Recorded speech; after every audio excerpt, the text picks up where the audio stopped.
These are exciting times for municipal wireless. Interest is growing in this business at what only I can describe as an accelerating pace. It reminds me of the late 90s in terms of the excitement in the marketplace in this area. This is an early market. There are a few networks in deployment that have been deployed. There are many more that are in the process of being deployed, and an even greater number that are in the process of being planned or at least thought about being planned.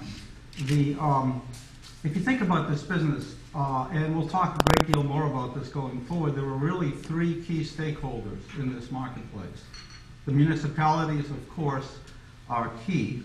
The service providers is the second key stakeholder, and the third stakeholder is the technology platform provider. As we talk more about this, I'll try to get you to understand the intimate relationship between these three participants in the marketplace going forward.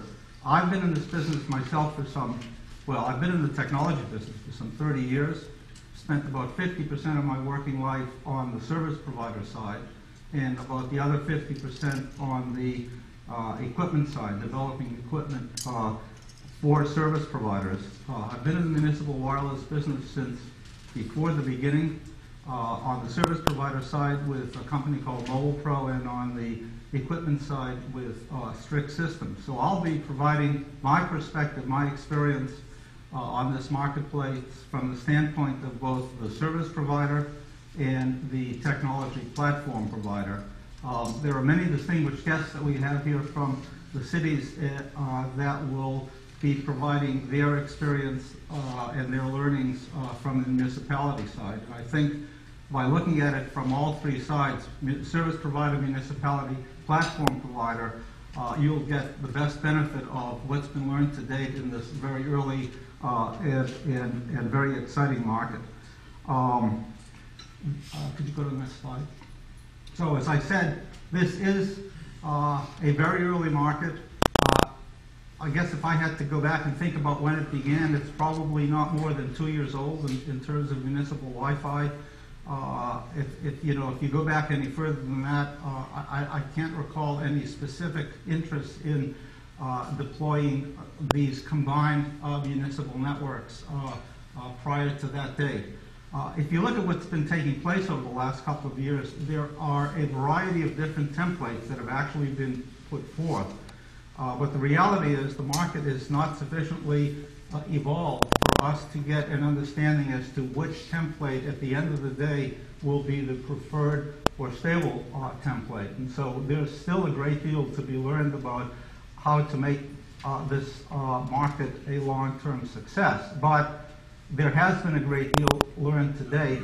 There are many signposts that can guide us toward deploying successful wireless networks. And what I'd like to do over the next few minutes is to share my own experiences and learnings over the last couple of years with you to give you some idea from the service provider and the technology platform provider perspective as to what it takes to make a successful wireless deployment.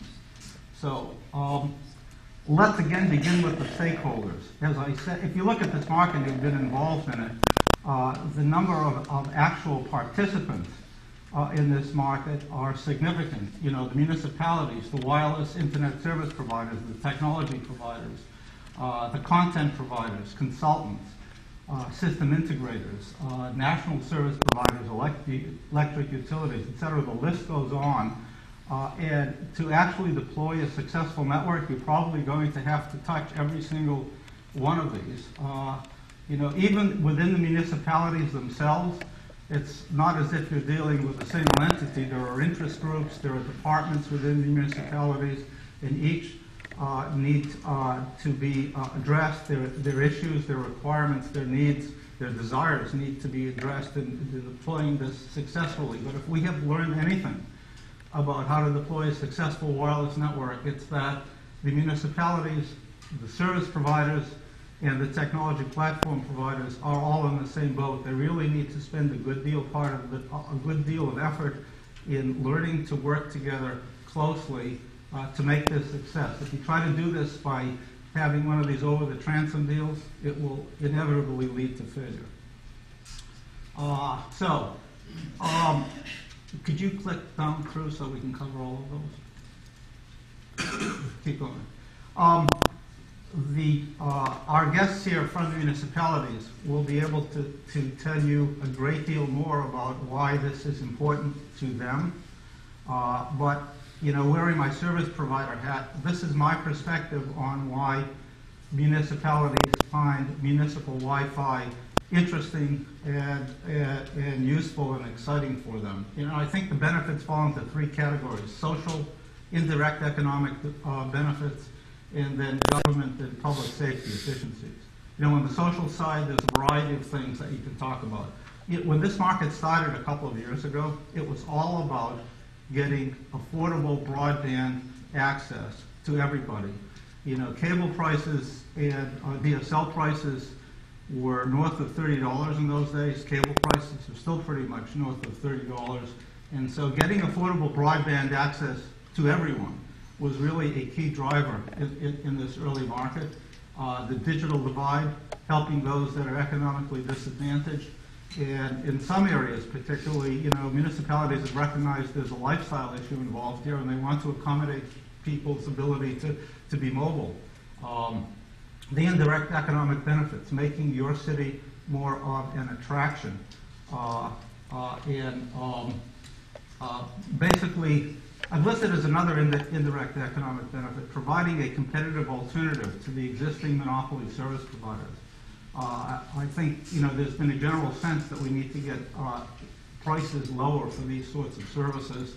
And then last, but by no means least, and in some municipalities it's first, you know, helping government reduce its costs in a variety of ways, and, you know, especially in the aftermath of 9/11, deal with the variety of public safety issues that these wireless networks are perfectly and well designed to really help make more efficient and even provide new categories of services that weren't conceivable before. So from my perspective, those are the benefits. Why don't you go to the bottom?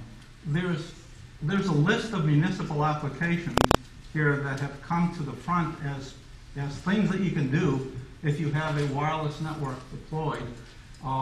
I assume you're going to be handing out copies of this? Yes. Okay, so I'm not going to dwell on the details, but you'll have a copy later, and I'm sure the other guests will talk in some detail about them. You know, video surveillance has come to the fore as a key issue on the public safety side that you'd like to have the capability to use. In at least one municipality that Strix equipment was provided for in New Hampshire, the police department actually was the key driver for the network, and they're using it for video surveillance, and they're selling video surveillance capacity on their network to businesses. So they actually figured out how to make money on it, and they got it paid for by a grant from the Homeland Security. So that's sort of double dipping, but more power to them. You've got police and fire out there, you know, dealing with emergency situations. And it would be nice if they could have access to all of the critical data that they need in order to do their jobs better. You know, if a building is burning down, you really want to know what's in there before you run in. And it would be nice to be able to do that on the spot. These networks give you the capability to do that. It's even better if you can maintain communication while you're driving through the city at high speed, if you happen to be involved in a chase, and these networks can support those capabilities as well. Well, you've got meter reading for, you know, public utilities. You can use it to help check. You give people some assistance in handing out tickets to people that have violated the parking meters. You know, all of these things have to do with efficiencies. Building inspectors find this type of capability useful. You know, and you know, in general, if you're in the business of government, anything that you can do to reduce your costs in the communications area that will lead to a reduction of taxes, or, you know, perhaps allow you to make use of the tax revenues elsewhere is a good thing. So I think you know, the municipal applications for these networks are pretty self-evident, and from our perspective, this is one of the things that makes these networks attractive to many of the municipalities.